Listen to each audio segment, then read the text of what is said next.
الحمد لله وكفى وسلام على عباده الذين اصطفى. أعوذ بالله السميع العليم من الشيطان الرجيم. بسم الله الرحمن الرحيم. إنما المؤمنون إخوة فأصلحوا بين أخويكم واتقوا الله لعلكم ترحمون. عزیز بزرگوں، بھائیوں، معزز سامعین کرام، ہم اپنے معاشرے کے اندر ادھر ادھر نظر دوڑائیں تو ہمیں یہ ہمارا معاشرہ جس کے اندر رہنے والے مسلمان پریشانی کے اندر، اذیت کے اندر مبتلا نظر آتے ہیں. کبھی لڑائی جھگڑے، کبھی فسادات، کبھی فتنے اٹھتے نظر آتے ہیں. بھائی بھائی کے خلاف کھڑا ہو جاتا ہے، ایک رشتہ دار دوسرے رشتہ دار کے مد مقابل کھڑا ہو جاتا ہے. ہمیں سوچنا یہ ہے کہ آیا کیا یہ اسلامی معاشرہ ہے کہ جس کے اندر ایک مسلمان کو دوسرے مسلمان کی قدر و قیمت کا، اہمیت کا علم نہیں ہے، اور ایک مسلمان سے دوسرا مسلمان بھائی پریشان ہے؟ یہ اسلامی معاشرہ نہیں ہے. اسلامی معاشرہ کس چیز کو کہا جاتا ہے؟ اسلامی معاشرہ کس چیز کا نام ہے؟ اسلامی معاشرے کے اندر کیا چیزیں ہونی چاہیے؟ وہ کون سی چیزیں ہیں جو ایک معاشرے کو اسلامی معاشرہ بناتی ہیں، جو ایک سوسائٹی کو، ایک معاشرے کو رہن سہن کا طریقہ بتاتی ہے کہ کس طرح آپس کے اندر رہ کر زندگی گزارنی ہے، کس طرح ایک شخص کو دوسرے کے لیے مددگار، ایک دوسرے کے لیے رہنا چاہیے. آئیے رسول اللہ صلی اللہ علیہ وسلم کی حدیث سے پوچھتے ہیں کہ ایک سوسائٹی کا، ایک معاشرے کا معیار کس طرح کا ہونا چاہیے، اور کون سی ایسی چیزیں ہیں جن سے ایک معاشرے کو بچنا ضروری ہے. عن ابی ہریرہ رضی اللہ تعالی عنہ قال رسول اللہ صلی اللہ علیہ وسلم. ابو ہریرہ رضی اللہ تعالی عنہ اس حدیث کے راوی ہیں. وہ بیان کرتے ہیں کہ رسول اللہ صلی اللہ علیہ وسلم نے فرمایا، لا تحاسدوا. اسلامی معاشرے کے لیے پہلی چیز کیا ہونی چاہیے؟ لا تحاسدوا، ایک دوسرے سے حسد نہ کرو. ولا تناجشوا، ایک دوسرے کو دھوکہ دینے کی خاطر نیلامی میں بھاؤ نہ بڑھاؤ. اور یہ ہے اسلامی معاشرے کی دوسری چیز. اور اسلامی معاشرے کے اندر تیسری چیز کیا ہونی چاہیے؟ ولا تباغضوا، ایک دوسرے سے بغض نہ رکھو. یہ ایسی چیز ہے جس معاشرے کے اندر بغض و عداوت آ جائے، اس معاشرے کا بیڑا غرق کر دیتی ہے، اس معاشرے کو تہس نہس کر دیتی ہے. کہ ایک شخص دوسرے بھائی کے بارے میں دل کے اندر ایسا بغض و عداوت، کینہ رکھتا ہے، جو اپنے دل کے اندر پالے رکھتا ہے، بعد کے اندر ایسی صورت میں سامنے آتا ہے کہ انسان پشیمان ہو جاتا ہے، شرمندہ ہو جاتا ہے. ولا تدابروا، اور ایک دوسرے سے پیٹھ نہ پھیرو.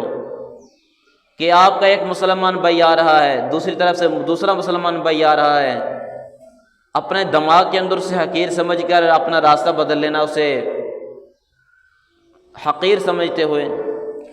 ولا یبع بعضکم علی بیع بعض، اور تم میں سے کوئی شخص اپنے بھائی کے سودے پر سودا نہ کرے. مطلب کیا ہے؟ کہ ایک بھائی نے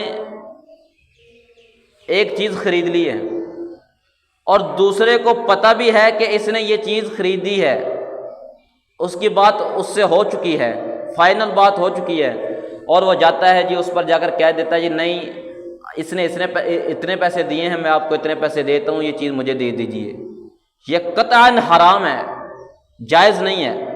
ہاں اگر وہ مسلمان بھائی یہ کہہ دے کہ بھائی میں یہ چیز خریدنا چاہتا ہوں، لیکن اگر تجھے اس سے بہتر کوئی نظر آ جائے تو اسے بیچ سکتا ہے، یعنی اس طرح کی کوئی شرط لگا دے کہ میں خریدنے کا ارادہ رکھتا ہوں، لیکن اگر تجھے مجھ سے بہتر کوئی مل جائے تو بیچ سکتا ہے۔ اگر وہ لینے کا ارادہ رکھتا ہے اسے بتا دے تاکہ اسے بھی پتا ہو۔ یہ چیز ہے کہ ایک شخص نے سودا کر لیا ہے، دوسرا جا کر کہہ دیتا ہے میں اس سے اتنا زیادہ دے دوں گا، تو چیز مجھے دے دے، یہ قطعاً حرام ہے، اسلام کے اندر جائز نہیں ہے۔ وَكُونُوا عِبَادَ اللَّهِ إِخْوَانًا، اللہ کے بندو بھائی بھائی بن کر رہو، اللہ کے بندو بھائی بھائی بن کر رہو۔ قرآن بھی کہتا ہے انما المؤمنون اخوہ، مسلمان آپس میں بھائی بھائی ہیں۔ وَأَصْلِحُوا بَيْنَ أَخَوَيْكُمْ، ان کے درمیان صلح کرواؤ، ان کے درمیان محبت رکھو۔ اسلام کیا کہتا ہے؟ وَإِن طَائِفَتَانِ مِنَ الْمُؤْمِنِينَ اقْتَتَلُوا فَأَصْلِحُوا بَيْنَهُمَا، کہ اگر دو مسلمانوں کے گروہ آپس میں لڑ پڑتے ہیں تو ان کے درمیان صلح کرواؤ۔ خلاصہ کیا ہے؟ خلاصہ یہ ہے وَكُونُوا عِبَادَ اللَّهِ إِخْوَانًا، اور اللہ کے بندو بھائی بھائی بن جاؤ۔ بھائی چارہ ایسی چیز ہے جو ایک معاشرے کو عظیم سے عظیم تر بنانے کے اندر اعلیٰ کردار ادا کرتی ہے۔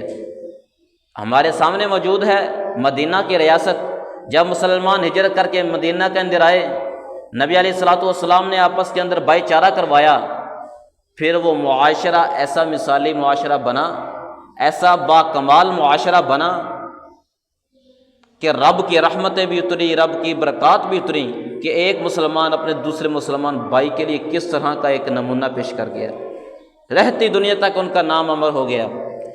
المسلم اخو المسلم، مسلمان مسلمان کا بھائی ہے۔ پہلی چیز ہے بھائی بھائی بن کر رہو، اور پھر یہیں پہ بس نہیں کی اسلام نے، اور یہ بھی کہہ دیا المسلم اخو المسلم، مسلمان مسلمان کا بھائی ہے۔ اور بھائی کہیں بھی اپنے بھائی کے خلاف نہیں چلتا، بلکہ ہاتھ کے ساتھ ہاتھ ملا کر چلتا ہے، ایک بازو بن کر چلتا ہے۔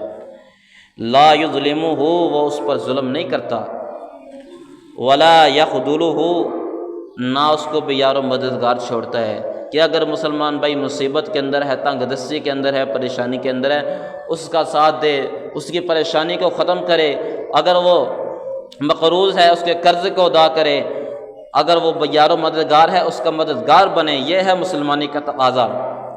ولا یکذبہ، نہ اس کو جھوٹا سمجھے، ولا یحقرہ، نہ اسے حقیر سمجھے۔ التقوی ہاہنا، تقوی یہاں ہے۔ وَيُشِيرُ إِلَىٰ صَدْرِهِ 3 مرات، امام کائنات صلی اللہ علیہ وسلم نے جب یہ کہا نا کہ تقوی یہاں ہے، 3 بار اپنے سینے کی طرف اشارہ کر کے فرمایا تقوی یہاں ہے، تقوی یہاں ہے، تقوی یہاں ہے۔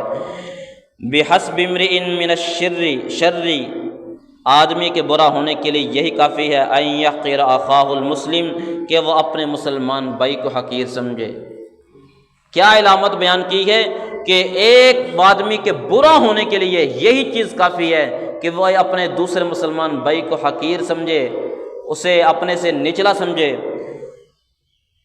کل المسلم علی المسلم حرام، مسلمان کی ہر چیز دوسرے مسلمان پر حرام ہے،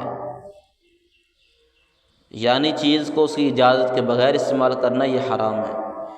دمہ و مالہ و عرضہ، اس مسلمان بھائی کا خون کرنا بھی حرام ہے، قتل کرنا بھی حرام ہے، اس کا مال بھی ہڑپنا حرام ہے، اس کی عزت و آبرو پر حملہ کرنا بھی حرام ہے۔ یہ چیزیں ہیں جو ایک معاشرے کو اسلامی معاشرہ بناتی ہیں، یہی وہ چیزیں ہیں جو ایک سوسائٹی کے اندر رہنے والے اگر ان چیزوں کو اپنی زندگی کے اندر فالو کر لیں، اپنی زندگی کے اندر اسے گائیڈ لائن کی حیثیت دے دیں، اپنی زندگی کے اگر اس کو ایک فورم بنا لیں، اللہ کی قسم ہے معاشرہ اتنا مثالی، اتنا پائیدار ہوگا کہ لوگ مثالیں دیں گے کہ بھئی وہ رہنے والے اس معاشرے کے، اس شہر کے، اس محلے کے رہنے والے لوگ اس طرح کے ہیں۔ اگر ہمارے معاشرے کے اندر یہ چیزیں آ جائے، اللہ رب العزت سے دعا ہے اللہ تعالی ہمیں سوچ سمجھ کر ایک اسلامی معاشرے کو اپنا کر اس